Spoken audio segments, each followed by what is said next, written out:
कभी सोचा है कि जिंदगी के सबसे बड़े तूफान शायद सिर्फ चुप रहकर टाले जा सकते हैं। कभी कभी जब तुम बोलते हो तो चीजें बिगड़ती हैं, लेकिन जब तुम चुप रहते हो तो सब कुछ बदलने लगता है। और यही बात एक लड़के की जिंदगी ने सबको सिखा दी। नाम था उसका अंशुमान, गांव का एक नौजवान, लेकिन स्वभाव बड़ा उग्र। किसी ने कुछ कहा नहीं कि भड़क जाता, हर बात का जवाब तुरंत, हर बात में जीत चाहिए। लेकिन जितना बोलता उतना अकेला होता चला गया। लोग उससे कतराने लगे और वो खुद से भी। उसे समझ नहीं आ रहा था कि शांति की तलाश में वो और भी बेचैन क्यों होता जा रहा है। एक दिन उसे पता चला कि पास के जंगल में बुद्ध का प्रवचन होने वाला है। बस उसी पल उसने सोच लिया, अब जवाब खोजने का वक्त आ गया है। प्रवचन स्थल का माहौल, हजारों लोग, सन्नाटा, और बीच में बुद्ध बोले, अगर सच में बदलना चाहते हो तो सीखो कहाँ चुप रहना है। बस अंशुमान को वहीं एक उम्मीद की किरण दिखी। प्रवचन के बाद वह बुद्ध के पास गया, बोला, भगवान वो 10 जगहें कौन सी हैं जहाँ चुप रहना जरूरी है। बुद्ध मुस्कुराए और बोले, अगर जानना चाहते हो तो मेरे साथ चलो, पर याद रखना ये रास्ता शब्दों का नहीं, मौन का है। पहला पाठ, आलोचना पर चुप्पी। पहली जगह, जब कोई तुम्हारी बुराई करे। बुद्ध बोले, अगर तुम जवाब दोगे तो वही इंसान बन जाओगे, पर अगर चुप रहोगे तो समझ पाओगे कि बात में सच्चाई कितनी है। एक बार किसी ने बुद्ध को गालियां दी, बुद्ध चुप रहे और फिर बस इतना बोले, अगर कोई तुम्हें तोहफा दे और तुम न लो तो वो तोहफा किसका रहेगा? व्यक्ति बोला, मेरा। बुद्ध बोले, तो तुम्हारे शब्द भी तुम्हारे ही रहे। कभी कभी जवाब ना देना सबसे बड़ा जवाब होता है। दूसरा पाठ, बहस में मौन। जब कोई बहस करे चुप रहो, क्योंकि बहस सच्चाई के लिए नहीं होती, बस जीत के लिए होती है। बुद्ध बोले, अगर सच में समझदारी दिखानी है तो चुप रहकर सोचो, क्या ये बात वाकई जरूरी है? तीसरा पाठ, गुस्से के सामने खामोशी। गुस्से का इलाज शब्द नहीं, मौन है। जब कोई आग लगा रहा हो तो तुम घी डालोगे या पानी? एक बार एक राजा ने गुस्से में अपने मंत्री को मौत की सजा दे दी। मंत्री चुप रहा।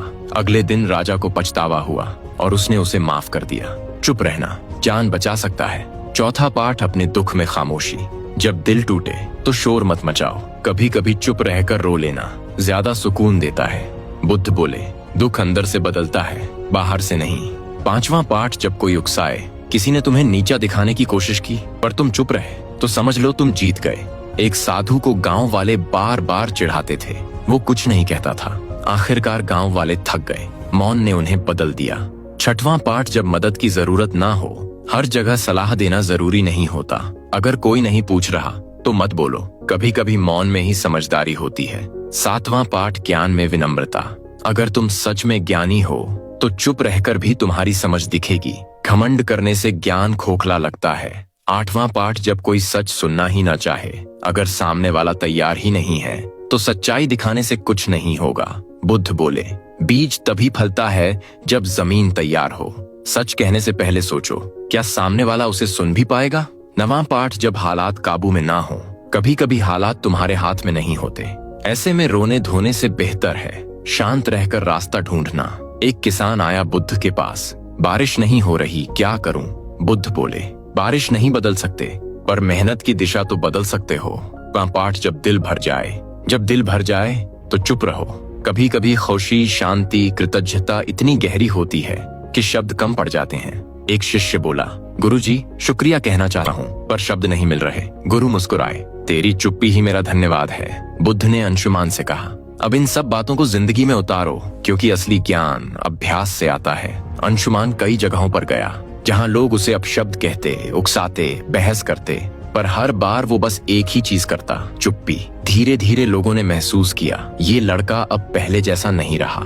बुद्ध ने देखा कि अंशुमान अब शांत है, संतुलित है और आत्मा से मजबूत। ये कहानी हमें सिखाती है कि चुप रहना कमजोरी नहीं बल्कि सबसे बड़ी ताकत है। मौन एक ऐसी भाषा है जो दिल को छूती है और आत्मा को बदल देती है। बोलने से पहले सोचो, क्या अब चुप रहना ज्यादा असरदार होगा? अगर ये कहानी आपके दिल को छू गई हो तो स्टोरी मास्टर पेज को फॉलो करें और कमेंट में जरूर बताएं कि आपको इससे क्या सीख मिली। बोलो जोर से, हर हर महादेव।